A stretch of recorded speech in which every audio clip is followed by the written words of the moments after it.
Today we're in the studio garden. Actually, we're in our herb garden where we're looking at a major renovation project.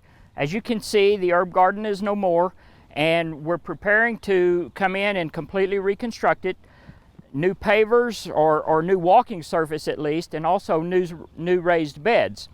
And before we move any further with the reconstruction project, we actually want to stop and check and make sure that our elevations are correct so that we don't have any drainage issues. The last thing we want to do is come in here and build this area up only to create a dam of sorts, and if we were to do that, in this case, we would actually flood our pond, and we certainly don't want to do that.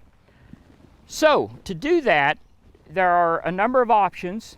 First of all, I could just trust my eyesight, and I could look at it, say, does that look level, and call it good. Unfortunately, experience has taught me that my eyesight is not always the best measuring stick, and I'm getting at a point in my life where I don't necessarily like the idea of doing things twice just because I was too stubborn to check it the first time. So let's eliminate eyesight as an option today.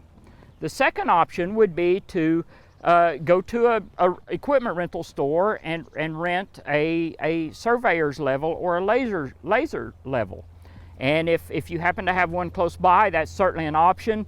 Computerized these days, those things are fairly easy to use with a minimum of training. So that, I think, is a good option if you have one close by. Or you could simply use a few common supplies that each of us as gardeners have in our own garden. And so that's what we're going to use today, and that's what I'd like to demonstrate. So all we need is a garden hose, a couple of pieces of clear plastic hose, some tape, a couple of measuring sticks. I've simply grabbed a couple of yardsticks because that's what I had on hand. I could also just put a tape measure here, or I could just simply put some marks on this cone. And then I've chosen a cone today, but basically use anything to support this. And so the basic idea is we're taking advantage of a principle of water, and that's that it always seeks level. So that, as you can see on the water right here, that it's going to be the same level as this cone back over here. And so no matter where I move this cone, I'm going to be able to gauge the difference between this cone and this cone. So now to check the level, for example, of this wall, even though this is temporary, I think for purposes of a demonstration it'll work quite nicely. I'm going to set it here, the area I want to check for level.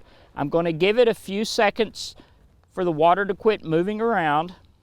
And while we're waiting for that water to quit moving around, I do want to point out it's very important that these tubes remain open. If you put a cap on that tube or a lid on it, it's that air is gonna prevent that water from moving. So that needs to be left open.